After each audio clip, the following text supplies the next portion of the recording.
Ei, gente! Tudo bem com vocês? Então, eu sou a Gabizinha, esse é o Filmes e Snacks, e hoje a gente vai falar de Snowpiercer.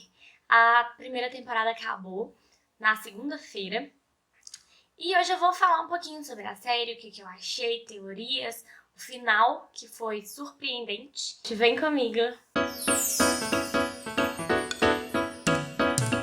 Como sempre, eu vou começar esse vídeo pedindo pra você deixar um like nesse vídeo e se inscrever. Isso é muito importante pra quem ainda é pequenininho e tá produzindo vídeos e tudo mais, porque o YouTube começa a entender que você tá realmente, assim, focado naquilo e querendo que dê certo e tudo mais, e ele começa a te indicar. Então, faz isso pra ajudar a gente. E assim, Snowpiercer foi uma série que chegou como quem não quer nada, não teve, assim, uma divulgação, um marketing muito grande, o que eu achei estranho, já que já tem o filme, o Bong Joon-ho, ele já é, né, ele era o diretor do filme, ele tá envolvido nessa série também, então, né, já tem várias conexões ali. E mesmo assim, essa série não foi muito divulgada. Pra quem não sabe, eu já dei um panorama mais geral no vídeo que eu faço a comparação entre o filme e a série. Então eu vou deixar ele aqui no card. Eu não sei se aparece desse lado ou do outro, mas tudo bem. Aqui, claro, eu vou focar mais na série, mas lá eu falei de aspectos dos dois, que foram muito legais, inclusive. E eu ainda acho que pode ser que a gente chegue ali num panorama bem parecido com o do filme mais pra frente. Bom, basicamente, né, pra quem tá perdido, em Snowpiercer a gente acompanha a história do Layton, que é um fundista dentro de um trem de 1001 vagões, que é a única maneira de sobreviver à era glacial em que a Terra foi colocada. Já começando a falar, assim, do aspecto série, eu acho que essa deveria ter sido uma série maratonável, né? Então, você lançar todos os episódios de uma vez. A gente sabe, né, que nesse caso não era possível, porque a Netflix não é uma original Netflix, né? É, na verdade, da TNT. E a Netflix entrou aí para poder distribuir os episódios também. Mas eu realmente gostaria que fosse uma série maratonável. Eu acho que como essa série ela é uma montanha russa, então existem episódios que são muito assim e existem episódios que são bem paradinhos. Para quem não curte esses vai e volta, seria legal ser uma série maratonável, porque talvez esses episódios que são mais calmos, mais parados, eles teriam sido menos criticados, talvez, sabe?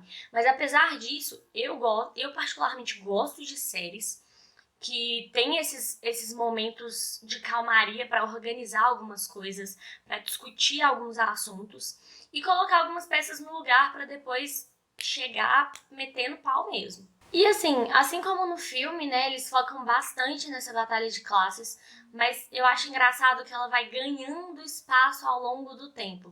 Então a gente começa com um background bem diferente, de um assassinato e tudo mais, e que acaba que o Layton, como ele vai investigar, né, esse caso, a gente consegue acompanhar com ele e conhecer melhor o trem, as suas classes, os seus personagens através desse momento. E logo depois eles começam a explorar e a jogar no ar ali alguns momentos em que a batalha de classes está sendo discutida. Um ponto muito bom dessa série.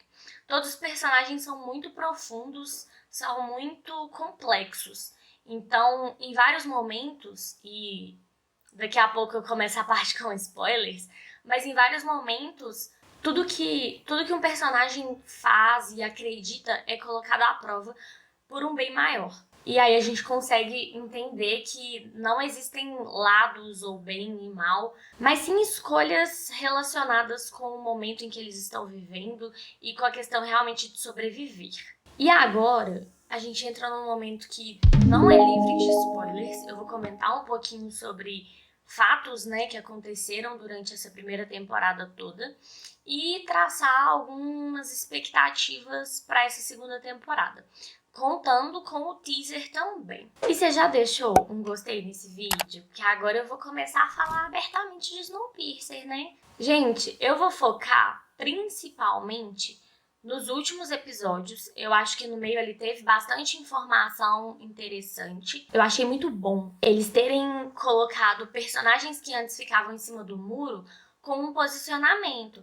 Então, a Teal, por exemplo, antes ela ficava tipo, nossa, cara, eu sou segurança, então, né, eu fico naquele vai e vem e tal. Mas quando ela tem aquela conversa com a Josie, se eu não me engano é no 7º ou no 8º episódio, ela se firma e fala assim, cara, eu tô nesse barco da revolução. E é isso que eu quero e vamos pra cima.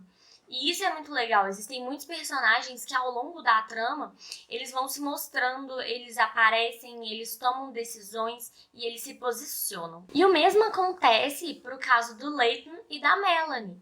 Então, assim, o Layton, ele sempre preza pelas pessoas, mas existem alguns momentos em que ele simplesmente teve que abandonar os dele, que eram os fundistas, por conta do trem inteiro. Então, no nono episódio, ele precisa soltar uma parte do trem e ele vê os amigos dele ali, sabe? E ele simplesmente não pode salvá-los.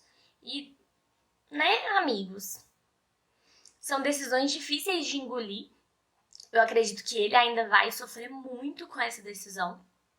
E acho que a gente vai ver um Layton bem consternado e bem afetado por essas decisões tomadas nesse final da primeira temporada. E o mesmo eu tenho pra dizer da Melanie. Eu nunca imaginei que ela chegaria ao ponto de matar alguém, ela matou a Josie, tipo, caraca, eu fiquei meio em choque. Mas a gente consegue ver que apesar dela ter chegado a esse ponto, ela ainda tem um senso de pessoa, de ser humano mesmo, de amor, de saudade pela filha dela. E a gente consegue ver isso na sessão que eu não sei explicar como de terapia que acontece dentro do trem. E aí, assim, outros pontos que eu achei muito bom, mas eu ainda tô com uma pulga atrás da orelha. As pessoas que estão engavetadas, elas estão ali realmente para salvar a humanidade? E agora, eu acho que o principal, gente, eu não achei. Quando eu vi o nome do episódio 994 Vagões, que é o último episódio da temporada, eu falei assim, gente, ferrou. Vão tirar o fundo vai deixar de existir e já era. E aí eu fiquei assim, gente, o que eles vão fazer? O que vai acontecer? E no fim das contas, quem foi, né, retirado de tudo foram os da frente, junto com alguns fundistas, o que, né, foi foda.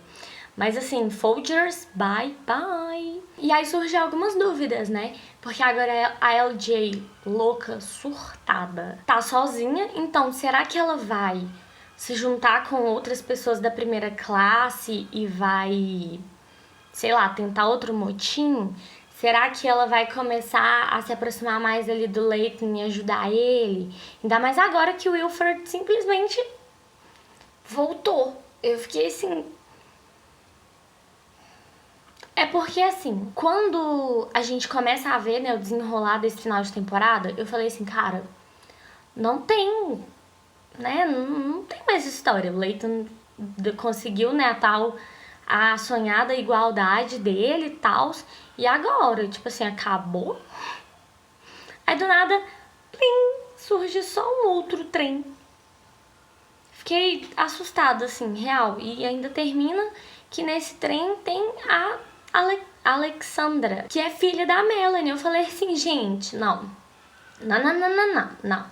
Assim não dá. E outro ponto que, assim, né, isso já entrando bem em discussão de teorias e tudo mais, essa série, né, essa temporada, ela se passa bem no inicinho ali do trem.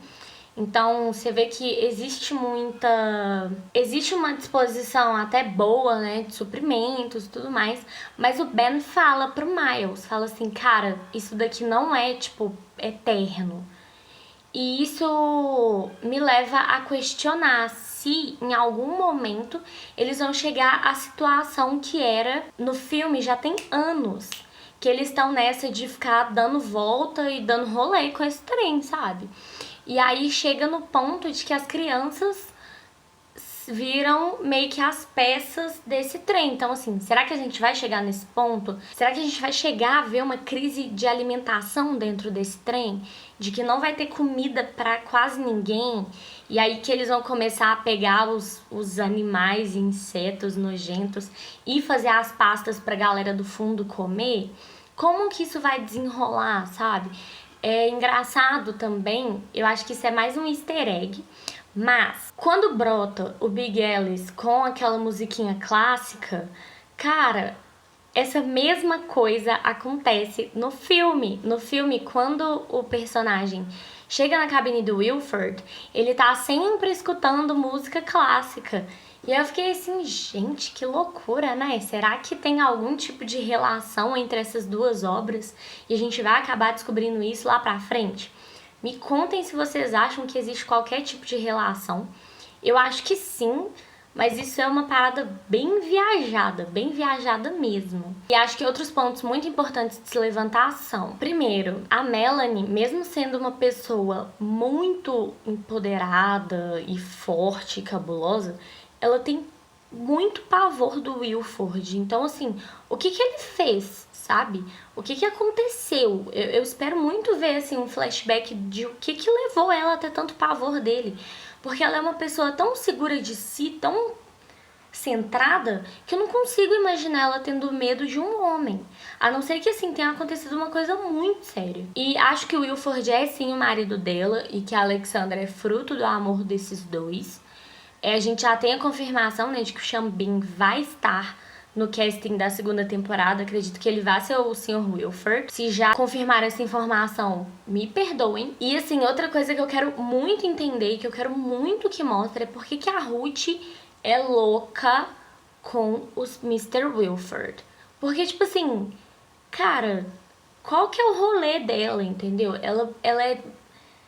Sabe aquela pessoa, assim, que crê cegamente e, tipo, parece que aquilo é parte das entranhas dela, sabe? Eu queria muito entender o porquê disso, de fazer o W ser uma coisa super assim.